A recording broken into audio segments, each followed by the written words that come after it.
നമസ്കാരം. ഇത്തവണ കഴിഞ്ഞ RRB ഗ്രൂപ്പ് ഡി എക്സാമിൽ മാത്സിൽ ചോദിച്ച ചോദ്യങ്ങളാണ് ഞാനിവിടെ ഡിസ്കസ് ചെയ്യുന്നത്. ഇന്ന് ഞാനിവിടെ എടുത്തിരിക്കുന്ന കോമ്പൗണ്ട് ഇൻട്രസ്റ്റിൽ നിന്നും വന്ന ഒരു ചോദ്യമാണ്. ക്ലാസ് തുടങ്ങുന്നതിന് മുന്നേ നിങ്ങൾ എൻ്റെ ചാനൽ ആദ്യമായാണ് കാണുന്നതെങ്കിൽ എൻ്റെ ചാനൽ സബ്സ്ക്രൈബ് ചെയ്യുക. അതുപോലെ തന്നെ പ്ലേലിസ്റ്റിൽ പോയി നോക്കാമെങ്കിൽ RRB ഗ്രൂപ്പ് ഡി മാത്സ് 2026 എന്നൊരു ഫോൾഡർ ഉണ്ട്. അതിൽ ഞാൻ ഇതുവരെ എടുത്ത മാത്സ് ക്ലാസ്സുകൾ നിങ്ങൾക്ക് കാണാവുന്നതാണ്. അപ്പം നമുക്ക് ക്വസ്റ്റ്യനിലേക്ക് പോകാം. ഈ ക്വസ്റ്റ്യൻ ഡിസ്കസ് ചെയ്യുന്നതിന് മുന്നേ സിമ്പിൾ ഇൻട്രസ്റ്റ് എന്താണ്, കോമ്പൗണ്ട് ഇൻട്രസ്റ്റ് എന്താണ് നോക്കാം. സിമ്പിൾ ഇൻട്രസ്റ്റ്, കോമ്പൗണ്ട് ഇൻട്രസ്റ്റ്, ഇതിനു വേണ്ടി ഒരു സിമ്പിൾ ആയിട്ട് നമുക്ക് അതിനൊരു ഐഡിയ ഞാൻ പറഞ്ഞുതരാം. സിമ്പിൾ ഇൻട്രസ്റ്റ് എന്ന് പറഞ്ഞാൽ ഇപ്പൊ നിങ്ങൾ ഒരു ബാങ്കിൽ പോയി ഒരു 1000 രൂപ നിക്ഷേപിക്കുകയാണ് 10% പലിശയില് 2 വർഷത്തേക്ക്. അപ്പോൾ ഈ 2 വർഷം കഴിയുമ്പോൾ നമുക്ക് ഈ 1000 അതിന്റെ ഇൻട്രസ്റ്റ് കൂടെ ചേർത്തായിരിക്കുമല്ലോ കിട്ടുന്നത്. അപ്പൊ സിമ്പിൾ ഇൻട്രസ്റ്റ് കാൽക്കുലേറ്റ് ചെയ്യുകയാണെങ്കിൽ നമുക്കൊരു ഇക്വേഷൻ ഉണ്ട്. Simple interest is equal to PNR/100. ഈ ടേംസുകൾ എന്താണെന്ന് വെച്ചാൽ നമ്മൾ നിക്ഷേപിക്കുന്ന ബാങ്കിലോട്ട് നിക്ഷേപിക്കുകയോ അല്ലെങ്കിൽ ബാങ്കിൽ നിന്ന് ലോൺ എടുക്കുകയോ ഒരാൾക്ക് കടം കൊടുക്കുകയോ ഒക്കെ ചെയ്യുന്ന പൈസയാണ് നമ്മൾ പ്രിൻസിപ്പൽ എമൗണ്ട് എന്ന് പറയും, P. അപ്പൊ നമ്മൾ ബാങ്കിൽ നിക്ഷേപിച്ച തുക എത്രയാണ്? 1000. അതിന് നമ്മൾ കൊടുത്ത മുതല് അല്ലെ. അപ്പൊ നമ്മൾ 1000 രൂപയാണ് അവിടെ കൊടുത്തത്. അപ്പൊ അതിനെ P എന്ന് വിളിക്കുന്നു. ഇനി അടുത്തത് R എന്ന് പറഞ്ഞ റേറ്റ് ഓഫ് ഇൻട്രസ്റ്റ്, എത്ര ശതമാനം പലിശയ്ക്കാണ്. അപ്പൊ 6 റേറ്റ് ഓഫ് ഇൻട്രസ്റ്റ്. 2 എന്ന് പറയുന്നത് നമ്പർ ഓഫ് ഇയേഴ്സ്, എത്ര വർഷത്തേക്കാണ് നമ്മൾ 1000 രൂപ നിക്ഷേപിച്ചത്. അപ്പൊ എത്ര വർഷത്തേക്ക് അതിനുള്ളതാണ് N, നമ്പർ ഓഫ് ഇയേഴ്സ്. ഇപ്പൊ ടേംസ് ഒക്കെ പരിചയമായി കാണുമല്ലോ. PNR/100. ഈ ഇക്വേഷൻ ആണ് സിമ്പിൾ ഇൻട്രസ്റ്റ് കാണാനുള്ള ഇക്വേഷൻ. അപ്പൊ ഇത് കാൽക്കുലേറ്റ് ചെയ്യുമ്പോൾ കോമ്പൗണ്ട് ഇൻട്രസ്റ്റും കാൽക്കുലേറ്റ് ചെയ്യുമ്പോൾ എന്താണ് വ്യത്യാസം എന്ന് നമുക്ക് നോക്കാം. ഇപ്പൊ ഇതിനകത്ത് നമ്മൾ 1000 രൂപ ഒരു ബാങ്കിൽ പോയി 1000 രൂപ 10% പലിശ നിരക്കിൽ 2 വർഷത്തേക്ക് നിക്ഷേപിച്ചു. ഈ 2 വർഷം കഴിയുമ്പോൾ നമുക്ക് ഒരു തുക കിട്ടണമല്ലോ അല്ലെ. അതിനെ നമ്മൾ എമൗണ്ട് എന്ന് വിളിക്കും. എ എന്ന എമൗണ്ട് എന്ന് പറയുന്നത് നമ്മൾ നിക്ഷേപിച്ച തുക പ്ലസ് നമുക്ക് കിട്ടിയ പലിശ.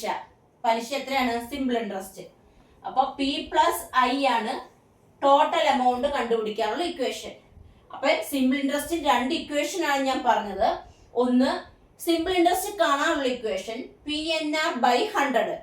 P എന്ന് പറയുന്നത് നമ്മൾ നിക്ഷേപിക്കുന്ന തുക, N എന്ന് പറഞ്ഞാൽ എത്ര വർഷത്തേക്ക് നിക്ഷേപിക്കുന്നു, R എന്ന് പറഞ്ഞാൽ അതിന്റെ പലിശ നിരക്ക് /100. ഇനി ഇപ്പൊ 2 വർഷത്തേക്ക് നമ്മൾ പൈസ നിക്ഷേപിച്ചു. ഈ 2 വർഷം കഴിയുമ്പോൾ നമുക്കൊരു എമൗണ്ട് തിരിച്ചു കിട്ടണമല്ലോ ബാങ്കിൽ നിന്ന്. ആ കിട്ടുന്ന എമൗണ്ടിനെ നമ്മൾ A എന്ന് ഡിനോട്ട് ചെയ്ത്, A എന്ന് പറഞ്ഞപ്പോ എന്താണ്? നമ്മൾ നിക്ഷേപിക്കുന്ന തുക പ്ലസ് അതിന് കിട്ടിയ ഇൻട്രസ്റ്റ്. അങ്ങനെയാണ്. അപ്പൊ നമുക്ക് ഇവിടെ സിമ്പിൾ ഇൻട്രസ്റ്റ് എത്ര കിട്ടും നോക്കാം. നോക്കിക്കേ, P എന്ന് പറയുന്നത് 1000, N എന്ന് പറയുന്നത് 2 വർഷത്തേക്ക്, R എന്ന് പറയുന്നത് 10%. 10% ശതമാനം എന്ന് പറഞ്ഞാൽ എന്താണ്? 10/100. അപ്പൊ നമുക്ക് ഇവിടെ എത്ര കിട്ടി? 200 എന്ന് കിട്ടി. അപ്പൊ നമുക്ക് ഇവിടുത്തെ സിമ്പിൾ ഇൻട്രസ്റ്റ് എത്ര കിട്ടി? 200. അപ്പൊ ലാസ്റ്റ് നമുക്ക് 2 വർഷം കഴിയുമ്പോൾ കിട്ടുന്ന പൈസ ടോട്ടൽ എമൗണ്ട് എത്രയായിരിക്കും? 1000 + 200. അപ്പൊ എത്ര കിട്ടും? 1200 എന്ന് കിട്ടും അല്ലേ. അപ്പൊ നമുക്ക് സിമ്പിൾ ഇൻട്രസ്റ്റ് എത്ര കിട്ടി? 1200 എന്ന് കിട്ടി. ഇനി അത് കോമ്പൗണ്ട് ഇൻട്രസ്റ്റിലേക്ക് വരികയാണെങ്കിൽ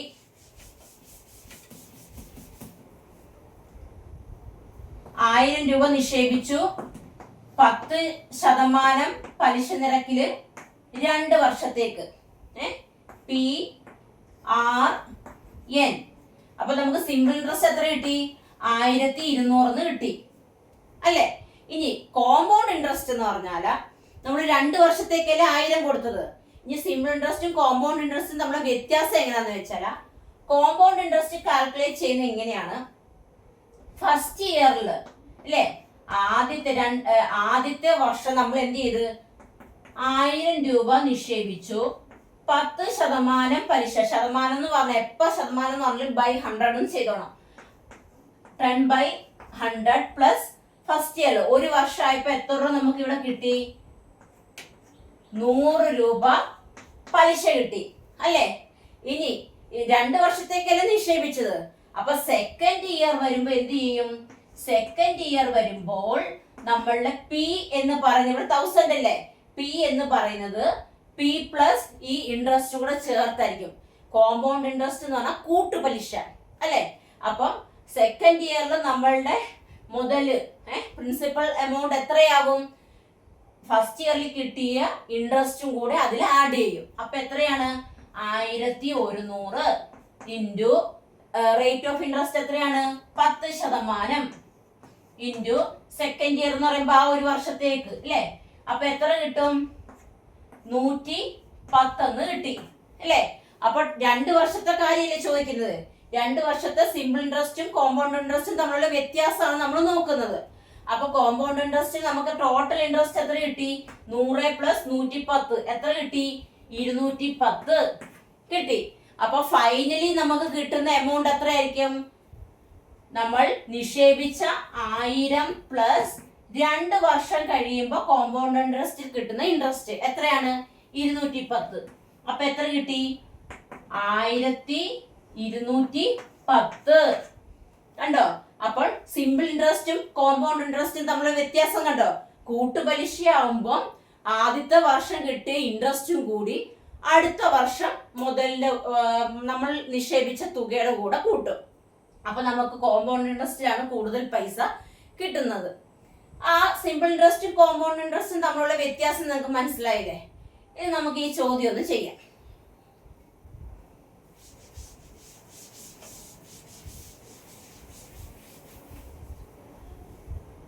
സിമ്പിൾ ഇൻട്രസ്റ്റിന്റെ ഇക്വേഷൻ PNR/100. അതുപോലെ തന്നെ കോമ്പൗണ്ട് ഇൻട്രസ്റ്റിനും ഇതുപോലെ നമ്മൾ ഓരോ ഇയർലി ഉള്ള ഇൻട്രസ്റ്റ് കണ്ടുപിടിക്കുന്നതിനേക്കാളും എളുപ്പം നമുക്ക് ഒറ്റയ്ക്ക് ഒരു ഇക്വേഷൻ ഉണ്ട്.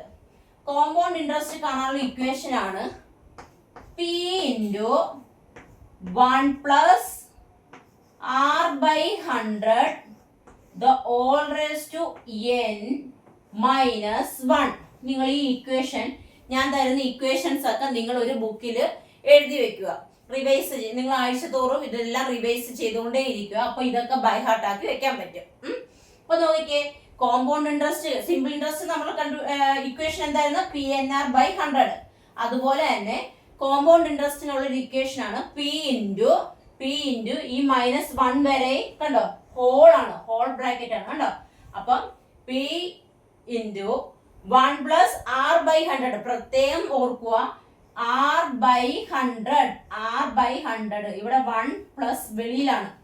1 പ്ലസ് R/100 ഇതിന് ഇത്രയും കൂടെ whole raise to n minus 1. അപ്പോൾ ഇതാണ് കോമ്പൗണ്ട് ഇൻട്രസ്റ്റ് കാണാനുള്ള ഇക്വേഷൻ അല്ലേ? ഇതല്ലേ എളുപ്പമാർഗം അല്ലേ? അല്ലെങ്കിൽ പിന്നെ നമ്മൾ എന്ത് ചെയ്യണം? ഓരോ വർഷം എത്ര ഇൻട്രസ്റ്റ് കിട്ടുന്നു, അടുത്ത വർഷം ആ മുതലിന്റെ കൂടെ ഇൻട്രസ്റ്റോടെ കൂട്ടി അടുത്ത ഇൻട്രസ്റ്റ് കണ്ടുപിടിക്കുന്നു. അതിനേക്കാളും എളുപ്പം ഈ ഒരൊറ്റ ഇക്വേഷനിൽ കൊടുത്ത് നമുക്ക് എത്ര വർഷമായാലും കോമ്പൗണ്ട് ഇൻട്രസ്റ്റ് നമുക്ക് കണ്ടുപിടിക്കാം അല്ലേ? ഇനി ഈ കോമ്പൗണ്ട് ഇൻട്രസ്റ്റ് കിട്ടിയാൽ നമുക്ക് ഒരു തുക നമ്മൾ ബാങ്കിൽ നിക്ഷേപിച്ചു, റേറ്റ് ഓഫ് ഇൻട്രസ്റ്റ് ഉണ്ട്, നമ്പർ ഓഫ് ഇയേഴ്സും ഉണ്ട്. ഫൈനലി നമുക്ക് കോമ്പൗണ്ട് ഇൻട്രസ്റ്റ് നിക്ഷേപിച്ചാൽ നമുക്ക് ഫൈനലി കിട്ടുന്ന എമൗണ്ടിന് ഒരു ഇക്വേഷൻ ഉണ്ട്. അതായത് ഫൈനലി നമുക്ക് കിട്ടുന്ന എമൗണ്ട്, അതിനെ എ എന്നല്ലേ വിളിക്കുന്നത്. അപ്പോൾ ഫൈനലി കിട്ടുന്ന എമൗണ്ട് ഈസ് ഈക്വൽ ടു ഈ ഇക്വേഷൻ തന്നെ, പക്ഷെ -1 ഇല്ല. ഇക്വേഷൻ ഒരെണ്ണം പഠിച്ചു വെച്ചാൽ മതി. നോക്കിക്കേ എങ്ങനെയാണ്? P into 1 plus R/100 the whole raise to n.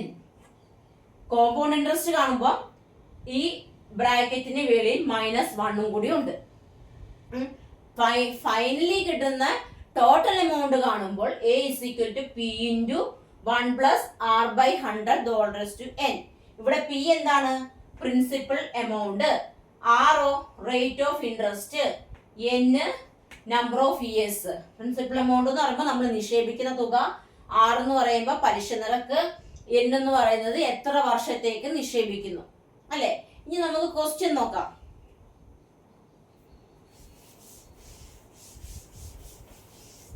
Question എന്താ പറയുന്നത്? ഒരാള് 6500 രൂപ 20% റേറ്റ് ഓഫ് ഇൻട്രസ്റ്റിൽ 2 വർഷത്തേക്ക് കോമ്പൗണ്ട് ഇൻട്രസ്റ്റിൽ നിക്ഷേപിച്ചു, അല്ലെ? കൂട്ടുപലിശ നിരക്കിൽ നിക്ഷേപിച്ചു. അങ്ങനെയാണെങ്കിൽ 2 വർഷം കഴിഞ്ഞ് കിട്ടുന്ന അയാളുടെ എമൗണ്ട് ആണ് ചോദിച്ചിരിക്കുന്നത്. ഇവിടെ നമ്മൾ ക്വസ്റ്റ്യനിൽ ഇൻട്രസ്റ്റ് ആണോ കണ്ടുപിടിക്കേണ്ടത്, കോമ്പൗണ്ട് ഇൻട്രസ്റ്റ് ആണോ ചോദിച്ചിരിക്കുന്നത്? അല്ല. ക്വസ്റ്റ്യൻ എങ്ങനെയാണ്? The amount on a sum of 6500 at 20% per annum compound interest compounded annually in 2 years will be. അതായത് ഒരാൾ 6500 രൂപ 20% പലിശ നിരക്കിൽ 2 വർഷത്തേക്ക് നിക്ഷേപിക്കുന്നു. അപ്പൊ ഈ 2 വർഷം കഴിയുമ്പോൾ അയാൾക്ക് കിട്ടുന്ന ടോട്ടൽ എമൗണ്ട് ആണ് കണ്ടുപിടിക്കേണ്ടത്. ഇപ്പൊ ഞാൻ രണ്ടാമതൊരു ഇക്വേഷൻ തന്നതേ ഉള്ളൂ. എന്താണ് ടോട്ടൽ എമൗണ്ട് കണ്ടുപിടിക്കാനുള്ള ഇക്വേഷൻ? എന്താണ്? P into 1 plus R by 100 the all raised to n. ഇതാണ് ടോട്ടൽ എമൗണ്ട് കണ്ടുപിടിക്കാനുള്ള ഒറ്റയടിക്ക് നമുക്ക് കണ്ടുപിടിക്കാനുള്ള ഒരു ഇക്വേഷൻ, അല്ലെ? അപ്പൊ ഇതിനകത്ത് പി എത്രയാണ്? 6500, അല്ലെ? 1 പ്ലസ് ആർ എത്രയാണ്? 20%. അപ്പൊ 20 ബൈ ആ പെർസെന്റേജ് എന്നുള്ളതാണ് by 100. The oldest number of years എത്രയാണ്? 2, അല്ലെ? ഇനി അകത്ത് ഈ ബ്രാക്കറ്റിനകത്തുള്ളത് നമുക്ക് ചെയ്ത് നോക്കാം. അപ്പൊ 6500 ഇൻറ്റു ഈ 1 പ്ലസ് 20 ബൈ 100, ഇവിടെ ഒരു ഡിവിഷൻ വന്നു. അപ്പൊ ഇവിടെ എന്താ? 1 ബൈ 1 എന്ന് ഓർത്താൽ മതി. അപ്പൊ നോക്കിയാൽ ക്രോസ് മൾട്ടിപ്ലൈ ചെയ്തേക്ക്. 1 into 100 100 plus 1 into 20 20 by denominator തമ്മിൽ മൾട്ടിപ്പിൾ ചെയ്യുക. അപ്പൊ 100 ദ ഹോൾ റൈസ് ടു 2, അല്ലേ? അപ്പൊ എത്ര കിട്ടും? 6500 ഇൻറ്റു 120 ബൈ 100, ഇല്ലേ? ദ ഹോൾ സ്ക്വയർ അല്ലേ? അത് ഒരു പ്രാവശ്യം കൂടെ എഴുതുക. 120 ബൈ 100. അപ്പൊ എത്ര കിട്ടി? ഈ 100ന്റെ 2 പൂജ്യവും ഇതിന്റെ 2 പൂജ്യവും വെട്ടിപ്പോയി. ഇവിടെ 100ന്റെ 2 പൂജ്യവും ഇവിടുത്തെ 2 പൂജ്യവും വെട്ടിപ്പോയി. അപ്പൊ എത്ര കിട്ടി? 65 ഇൻറ്റു 144. 144 എങ്ങനെ വന്നു? 12 ഇൻറ്റു 12 144. ഇവിടെ 65 ഉണ്ട്, അല്ലേ? അപ്പൊ ഇവ തമ്മിൽ കുടിക്കുമ്പോൾ നമുക്ക് എത്ര ആൻസർ കിട്ടുന്നത്? 144 ഇൻറ്റു 65.